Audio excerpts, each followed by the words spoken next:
Hello everyone. So, welcome back to the course on architectural design of ICs. So, in the last classes we are last two classes we are basically describing or we are just seeing the architecture of CORDIC.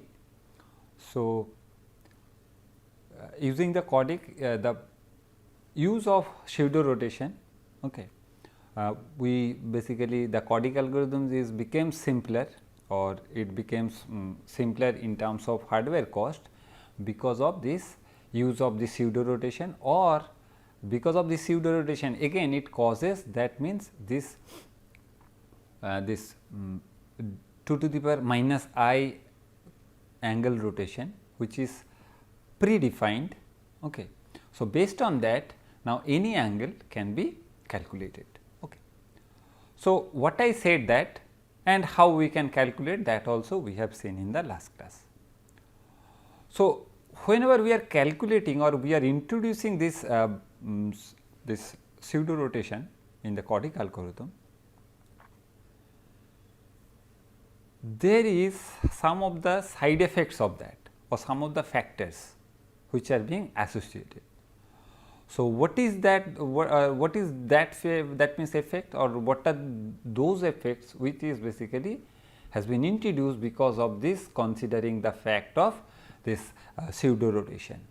And we have seen that this in the circular rotation, though it is this magnitude of r becomes r dashed, in the pseudo rotation that has been increased by a factor. So, that is basically known as scaling factor. Okay. So, now we will see what is that scaling factor and what is the value of scaling factor, how it is being calculated or how we are getting or why this scaling factor is introduced in the CORDIC algorithm. So, that we will see now. Okay. So, the scaling factor is a byproduct of the pseudo rotation. So, what I said, and we have already seen that in the, that means graph we have seen, because of the pseudo rotation from the original circular rotation, as this the corresponding vectors that has been increased, or that means the magnitude of the vectors that has been increased. Okay. And when simplifying the algorithm to allow the pseudo rotation in the cos theta term was omitted, that also we have seen. So, thus the outputs x n and y n are scaled by a factor k n, where k n is the summation of 1 by cos theta I. Why this is being scaled? Because we have omitted. Why? Because the equation is cos theta into x 1 minus y 1 of tan alpha I. So, we are in this particular, whenever we are considering the fact in the in this CORDIC. So, at that time we have omitted the cos theta terms, we have considered only this x I minus y I of tan inverse of this alpha I, where alpha I we have again that has been, we have considered that as d I into 2 to the power minus I, to make that only shift and add based logic. Okay. So, that means because of this omitting these cos theta terms, so that will be gathered together. So, this will be gathered together for how many times or how many iteration I have done. So, as I have done I number of iteration, so that means the output of this x n and y n, that will be scaled by the factor of k n equals to summation of 1 divided by cos theta I, which is nothing but that means the square root of 1 plus 2 to the power of minus 2 y. So, why this is? Because here that is tan square alpha, 1 plus this cos square theta means what? Square root of 1 plus tan theta. So, tan theta again that has been how we have considered, that is in terms of 2 to the power minus I. So, tan square means, so that is 2 to the power minus of 2 y. Okay. So, however, if the number of iteration are known, then the scaling factor k n can be pre-computed. So, that means as I know this how many, that means how many stages I will use this I. So, the scale factor also I can compute by using this equation. Okay. And along with that, 1 by kn can be pre-computed and used to calculate the true values of xn and yn. So, how we can calculate? Because whatever value I will get xn and yn, that are being scaled by the factor of kn. So, kn I know, or I can calculate using this equation as I know these values of y. Then the original values of xn and yn, that can be calculated divided by kn, because that has been this computed from the CORDIC algorithm, whatever xn and yn I am getting, that has been scaled up by the factor of kn. So, now I have to scale down that. So, 1 by kn, it will scale down to its original value. Okay. So, this is the scaling factor, this is being introduced because of this pseudo rotation or this omitting of this cos theta term. Okay. So, now if I say that to simplify the given rotation, we remove the cos theta terms to allow us to perform the pseudo rotation. However, this simplification has a side effect, and as the output values of xn and yn scaled by the factor, the same logic whatever I am telling you. And that means, if I consider that n okay, that means up to infinity, the values will be kn values will be 1.6476. So, 1 by kn equals to what? 0.6073. Okay. So, now considering this fact,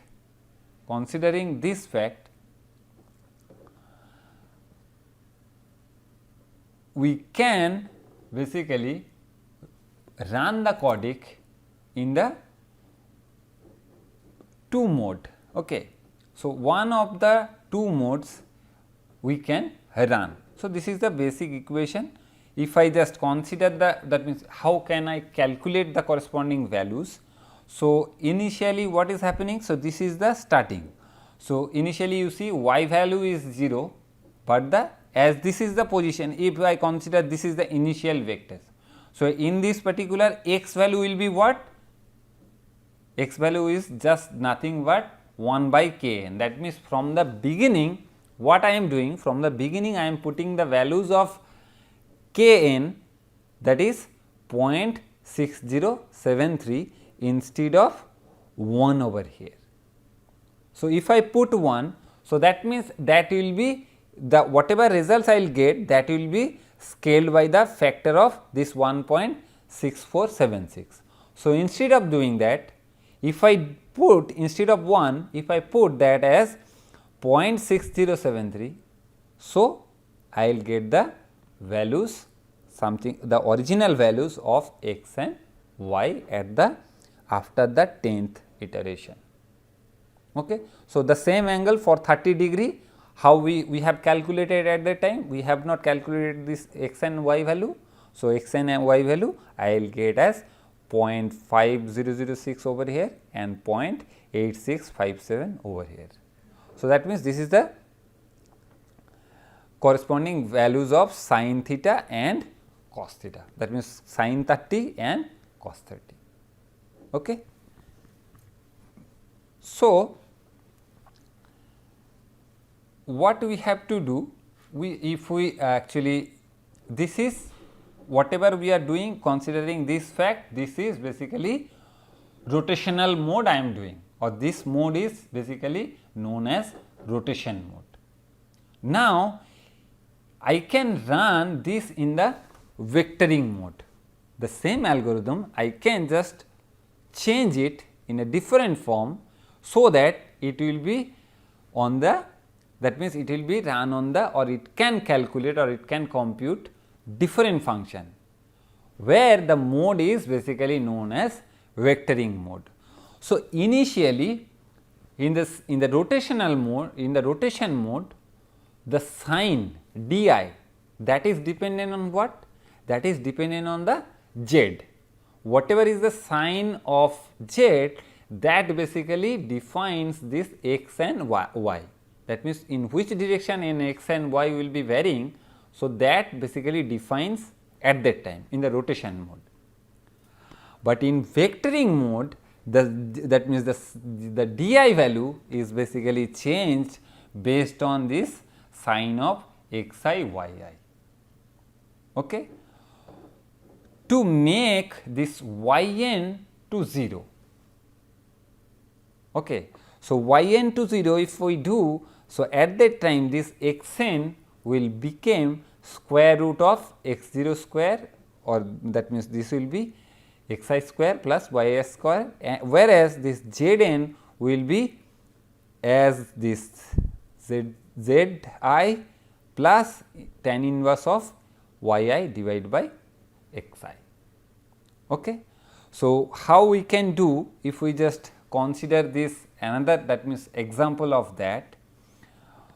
So, initially z I equals to what? That is 0. Okay.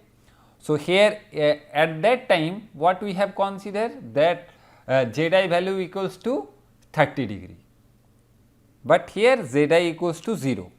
So, the elementary angle, first angle is 45. So, for that what is the yi, that we have to calculate. Okay. So, that how we can calculate? Based on that particular equation, now we can calculate. That means, after n iteration I will get. So, that means, here now this particular di, now it will be changed based on the sign of xi yi. Okay. So, z equals to initial z we have considered 30 at that time, but here we are considering 0 at that time, and the corresponding values of y will be noted in this particular case. Okay. So, initially it is when z I equals to 0. So, initially the y value will be 2, then 1, then that means, in this particular case z I value is basically changed to another. What is the value?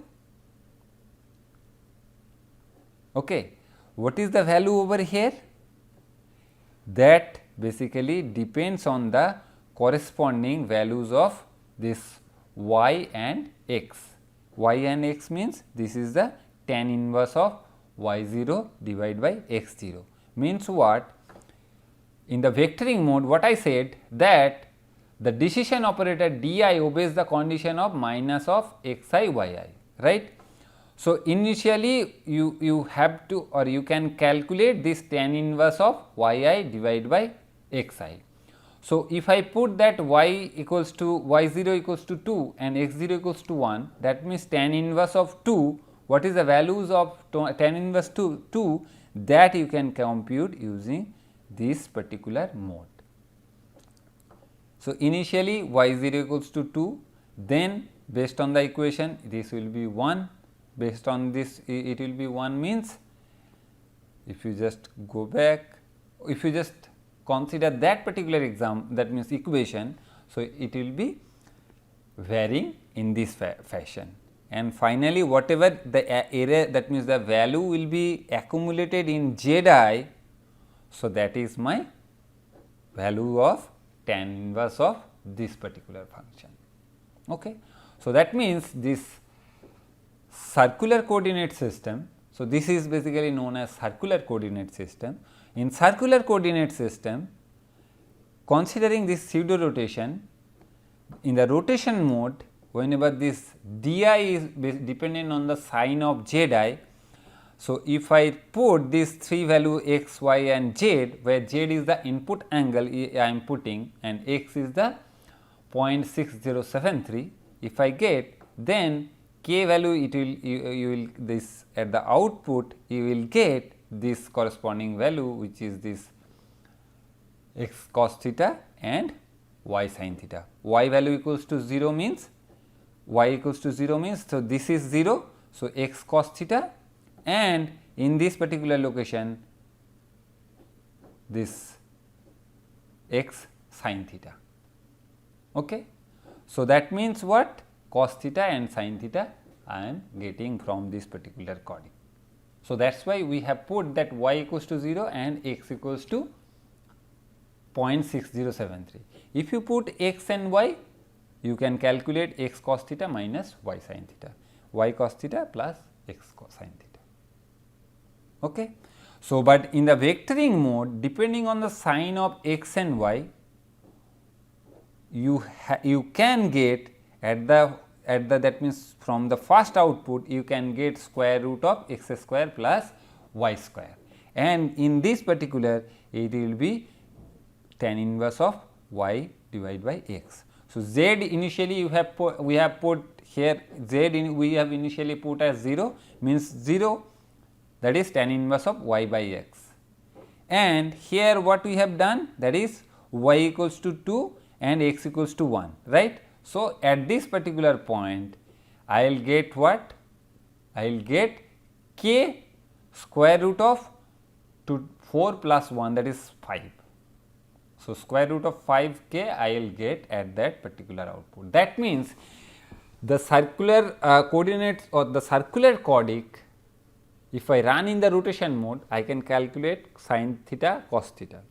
In the vectoring mode, I can compute this tan inverse of theta and then tan inverse of x by y, y by x, as well as I can also compute the square root of x square plus y square. Okay. So, that means that this function, if I require, suppose for a particular function I require square root operation. So, using this method I can calculate. So, square root of this means, if I just put y equals to 0, means only x I will get, if I put x equals to 0, only y I will get at that particular output. Okay. So, is this that only that means circular mode only, or this CORDIC can be used in the circular mode only? This is not the thing. We can compute different kind of, that means arithmetic operation, considering this rotation in, this is circular rotation, right. So, considering the fact on the other rotational method, we can compute different function. So, what are those? So, this is the circular rotation and this is the pseudo rotation we are making. Okay. But other coordinate system is that this linear coordinate system. Okay. So, linear coordinate system means it is from here and then from it is there, and then hyperbolic rotation means the corresponding rotation that is follows this hyperbolic curve.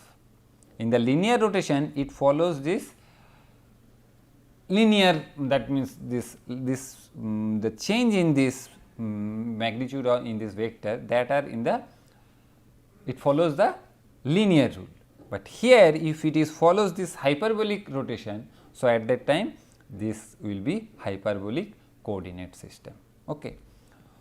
So, the advantage of using this other coordinate system with the CORDIC algorithm is that it allows more function to be calculated, but the drawback is that the systems become more complex. That means circular rotation mode in the CORDIC, that is the simpler one.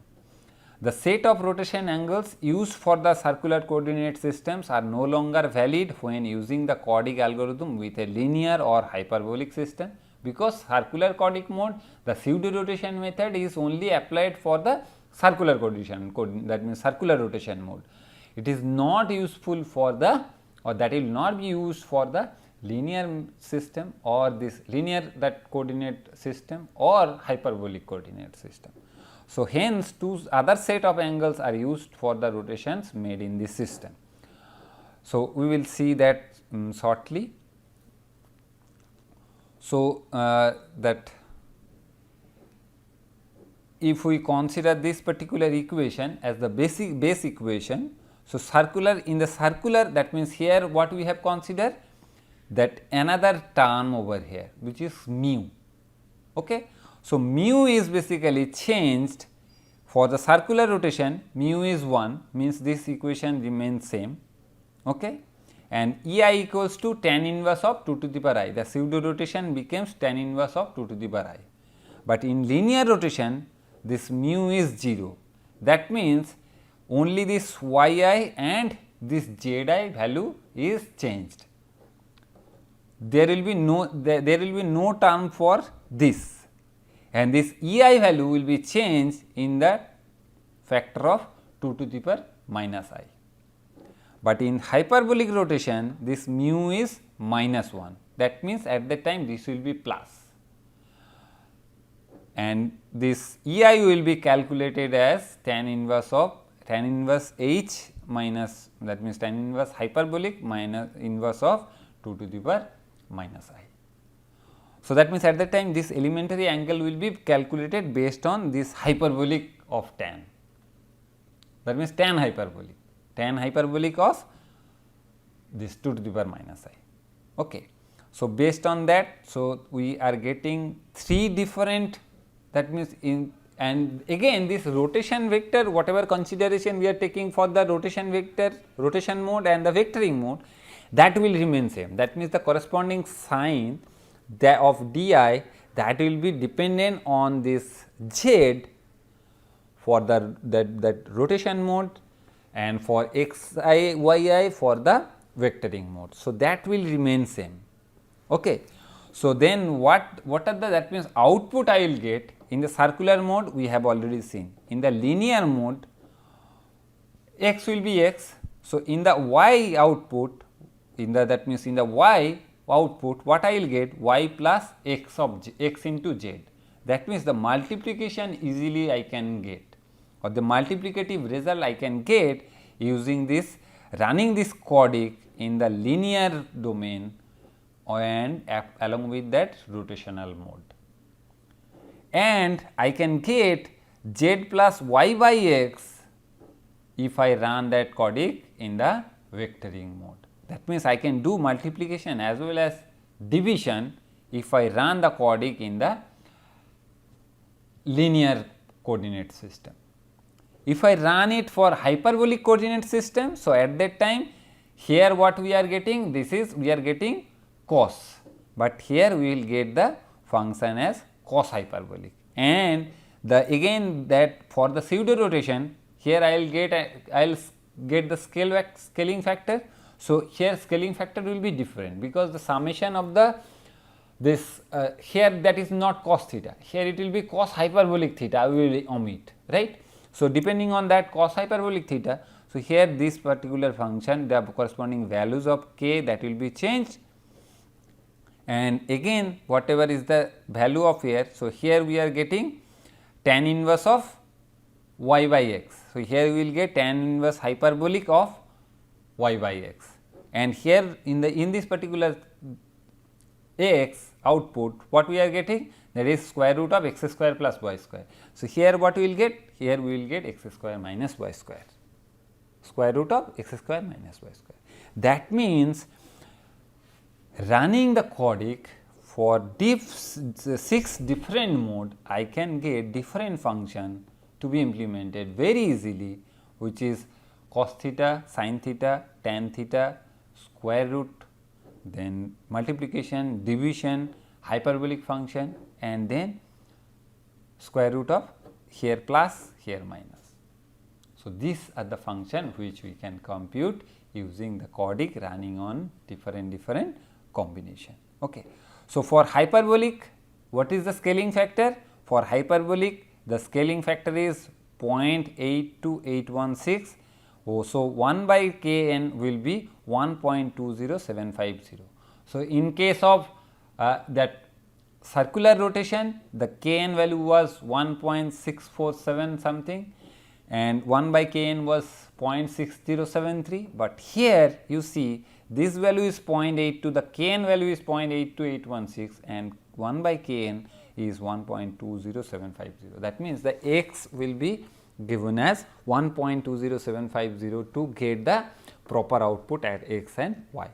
That means, the sin theta, original sin theta and cos theta can be, sin hyperbolic theta and cos hyperbolic theta can be calculated if I put x equals to this 1.20750, this value, okay, and where n is the number of iteration. So, then again you can, although these CORDIC algorithms can only compute a limited number of functions directly, but there are many more other can be achieved indirectly. So, tan z can be calculated using the sin z by cos z, then tan hyperbolic z you can calculate using sin hyperbolic z by cos hyperbolic z. Means what? CORDIC you run for to calculate the sin and cos, you run that for circular mode, circular in the circular, that means this circular rotation mode, you are getting sin and cos. Okay. Then again if you just do this division, means what? You just put that value in this x and y, if you put sin and cos. So, sorry, in this mode if you put x and y, that means the sin and cos, automatically you will get tan inverse of this at this particular output. That means linear vectoring mode you will get tan z, same hyperbolic, then again linear vectoring mode you are getting tan hyperbolic z. Then this ln function, that can be calculated as what? Tan inverse of h minus tan hyperbolic inverse of w minus 1 divided by w plus 1. So, ln function can be computed how? So, in this particular mode, what we are calculating? Tan hyperbolic of y by x. So, y and x, if I put as this w minus 1 and w plus 1, so easily I can get this tan hyperbolic of, sorry, ln w. Okay. So, ln w, actually this will calculate. Not only that, apart from that we have to make that output one bit left shift. Okay. So, to make it 2 of this. So, after that easily you can calculate this ln function. Then e to the power z function also you can calculate. E to the power z function is sin hyperbolic z and cos hyperbolic z. Then this omega t can be calculated. Then square root of w, that also can be calculated. So, that means you can implement different kind of function if you are using the CORDIC algorithm. Okay. So, this is the beauty of CORDIC algorithm, and that is why CORDIC algorithm has a vast application area for this. Okay. So, then again what is the, that means precision and convergence if we have to calculate. So, what is the precision? For k bits of precision in trigonometric function, k iteration are required. Okay. And this convergence is guaranteed for circular and linear CORDIC using angle in the range of 0.997 to minus 0.997 to plus 0.997. Why plus 997 to minus 997? Where from this particular terms comes? This particular terms basically comes from the elementary angle which we have considered. If you summed up all this particular, that means elementary angle was 45, then 20, that means then 26.6, then 14.1, then 7.1. These angles if you just summed up, so you will get the values of 99.7. So, that is why this minus 99.7 to plus 99.7, any values of z can be calculated. Okay. So, now then how can I compute this 180 degree, or that means more than this? We know the trigonometric property of this sin, cos or tan or this, we know the trigonometric property. So, from that we can basically change the initial angle to another value which will be within this range. So, if you change and if you just put to your system, so automatically you make the corresponding arrangement, that means if there is a sign change or if the sign became cos or cos became sin. So, at that time that means that modification you have to do in the input side and the output side, but you can calculate any of the values which is basically covering the within the range, that is minus 99.7 to 99.7. Okay. So, for angles outside this range, use standard trigonometric identities. So, trigonometric identities we know. So, you change that based on that, and then you can easily compute that. Elementary rotation using hyperbolic CORDIC do not converge, okay, because hyperbolic function is totally different from the circular function, this CORDIC method. So, convergence is achieved if certain iterations are repeated, that is if I equals to 4, 13, 40. So, 3k plus 1 is the, that means if we chose that as a 3k plus 1, that means, so at that time there is a chance for this hyperbolic CORDIC to be converged. Okay. So, then for the FPGA implementation of the CORDIC, it depends actually whenever we have seen that these two architecture, which is the parallel one and which is the serial one. So, at that time you see there is a that trade off between speed and area, right. In one, that area may be higher, but speed wise if I use pipeline, so at that time speed wise it will be improved, right. So, in sequential or iterative, the area wise it is minimized, but time wise it is time consuming, because throughput wise it is lesser than the n times, lesser by n times. Okay. So, then a direct translation of the CORDIC equation is an iterative bit parallel design. However, bit parallel variable shift register do not map well into FPGAs. So, this is on the aspect of FPGA implementation if we see. So, at that time these problems will come, okay. But it depends on that means your consideration, that what type of architecture you will choose. What is the specification you have to meet? First you have to consider or concentrate on that particular fact.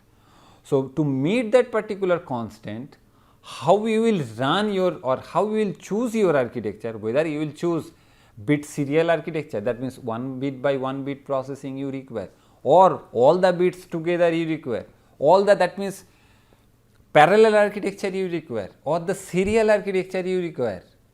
So, it depends upon your corresponding specification, and specification is totally different for different application. Okay. So, depending on your particular work, you have to be choosy one which particular, that means which architecture you will choose for the implementation of your hardware. Okay. So, here means in this particular in this course, what I am trying to give you just the overview of the architectures. It is not that only this that means whatever architecture I have just shown 2 or 3 architecture. So, this is that only this architecture for CORDIC is there. It is not the fact. There are so many architectures are available for implementing the CORDIC. This is the basic concept of CORDIC. Now, you can modify your architecture in order to improve the performance of the CORDIC. So, how to improve or what will be the idea, that is totally dependent on you. So, for that reason, if you just want more, that means more information, or if you just that means more you are looking more for this particular area, that means only the CORDIC architecture. So, at that time you just Google it, or you also can let me know that okay, I need more information, or I am more need to be concentrate on this particular CORDIC architecture. So, at that time I can also share the available literature with you, or the ideas also. If you are having it, then you can also discuss with me. So, with that thank you for today. Then again we will try to see 1 or 2 of the architectures, new architectures, how people have developed and what are the advantage they are getting. So, that we will see in the next class. Just to give the overview of this is not the only architecture, because this course is all about architectural design of ICs. Okay. So, what are the other architecture and how people have developed step by step. So, that we will take as an example, and then that we will see in the next class. So, thank you for today's class.